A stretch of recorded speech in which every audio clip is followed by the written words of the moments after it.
qu'on a une culture, nous, françaises, de la punition. Et on pense que c'est normal. Pourquoi est-ce qu'on exclut un enfant de l'école ? Parce qu'il est différent. Des outils comme l'intelligence artificielle, elles posent pas réellement de nouvelles questions.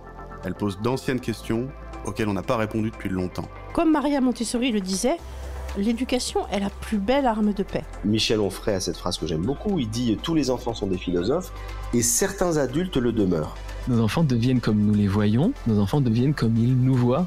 Prenons le temps de réfléchir à ce qu'on veut pour demain. Bienvenue sur le podcast Les Adultes de demain. Je m'appelle Stéphanie Descleb, je suis entrepreneure et surtout une actrice engagée pour l'enfance.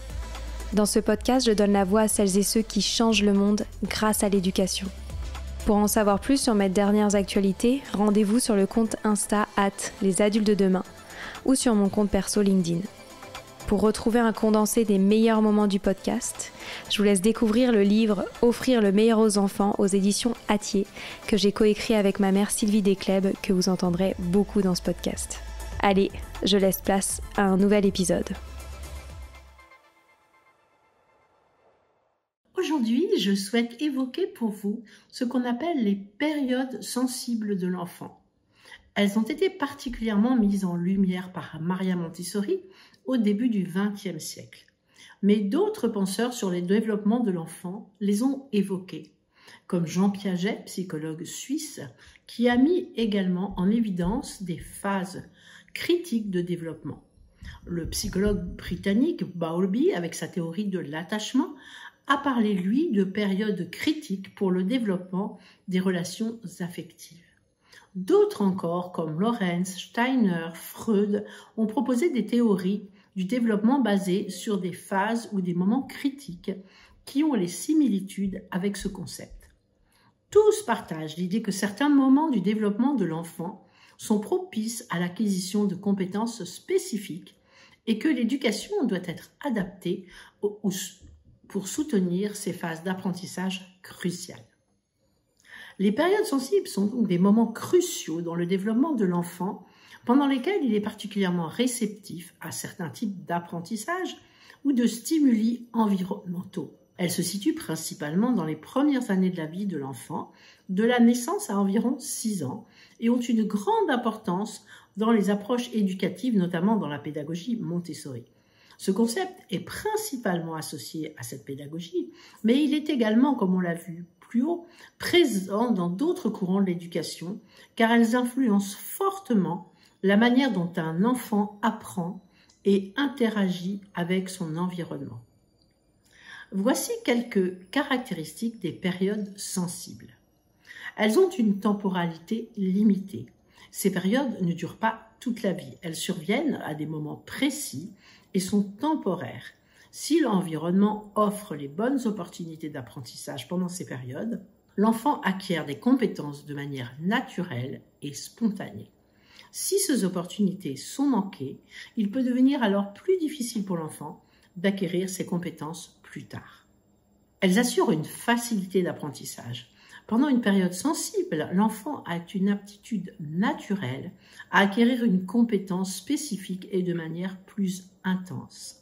L'acquisition d'une compétence semble se faire sans effort particulier, car le cerveau de l'enfant est prêt pour ce type de stimulation. Il est alors crucial que l'éducation permette à l'enfant de profiter de cette phase pour apprendre avec enthousiasme et plaisir. Il s'agit alors de respecter le rythme de l'enfant. Les périodes sensibles varient d'un enfant à l'autre en termes d'intensité et de durée. En éducation, il est donc important de respecter le rythme de chaque enfant en lui offrant des activités adaptées à ses besoins au moment opportun.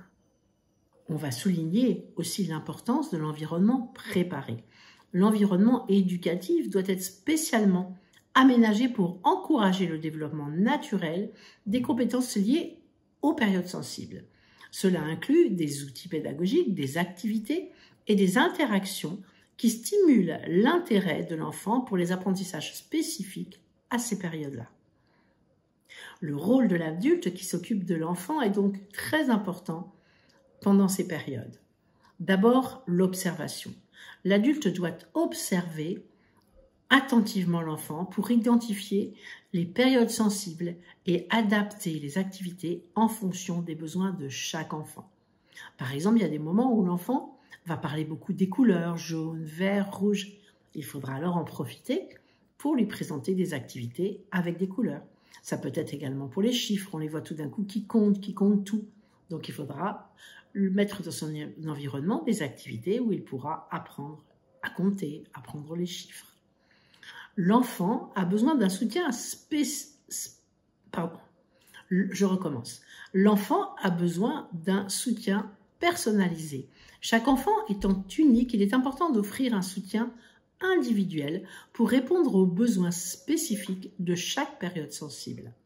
Il est absolument nécessaire de penser à encourager l'autonomie de l'enfant. En effet, dans les périodes sensibles, les enfants montrent une motivation naturelle à explorer et apprendre par eux-mêmes. Les adultes doivent alors encourager cette autonomie tout en fournissant un encadrement bienveillant. Maintenant, des différents types de périodes sensibles. Maria Montessori a identifié plusieurs périodes sensibles dans la petite enfance. D'abord, la période sensible du langage qui va durer de la naissance à environ 6 ans. L'enfant est alors naturellement motivé à imiter les sons, à apprendre des mots et à développer sa communication. Un environnement riche en conversation, en lecture, en interaction verbale est essentiel pour soutenir cet apprentissage. Et pensez aussi à l'apprentissage des langues étrangères. La période sensible de l'ordre qui va plutôt se passer entre 1 et 3 ans. L'enfant va rechercher la structure, la régularité et l'ordre dans son environnement pour mieux comprendre le monde.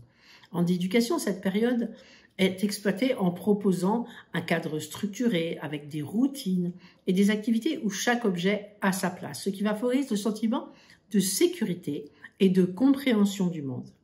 Attention pendant cette période sensible, aux crises de l'enfant, parce qu'un objet ne va pas être mis à l'endroit où il est habituellement.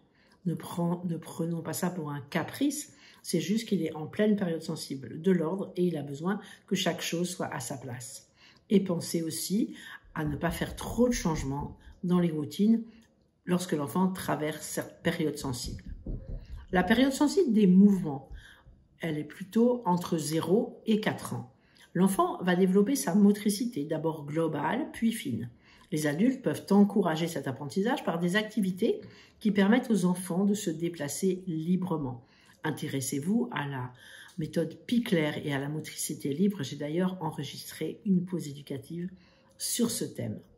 L'enfant est attiré par les petits détails de son environnement et fasciné par les petits objets et par tous ces petits détails, ce qui l'aide à développer sa concentration et sa motricité fine. Cette période sensible peut être exploitée en leur offrant des activités qui stimulent leur motricité fine, comme les puzzles ou les jeux de construction, ce qui aide encore une fois au développement de la concentration.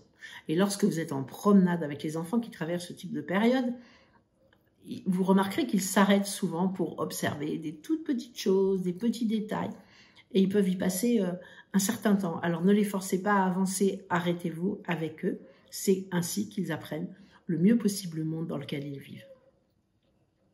Il y a aussi la période sensible de la socialisation qui se situe plutôt entre 2 et 6 ans. L'enfant alors passe par une période liée à la socialisation. Ils sont naturellement attirés par les interactions avec les autres et apprennent à comprendre les règles sociales. Les activités en groupe et les jeux coopératifs sont alors idéaux pour développer ces compétences sociales qui sont essentielles.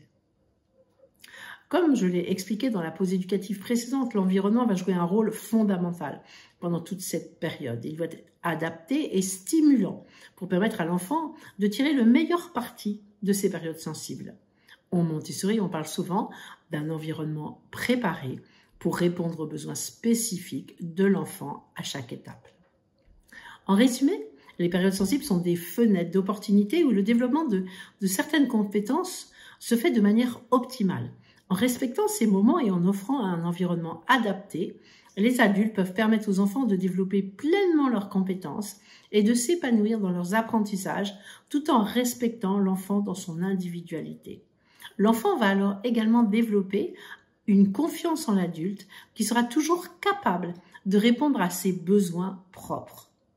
Tout cela démontre encore une fois l'absolue nécessité de pédagogie adaptée au rythme de chacun et qu'il est contre nature de vouloir que les enfants d'un même âge apprennent tous la même chose au même moment. Dans la prochaine pause éducative du 8 octobre, je vous parlerai de l'esprit absorbant de l'enfant.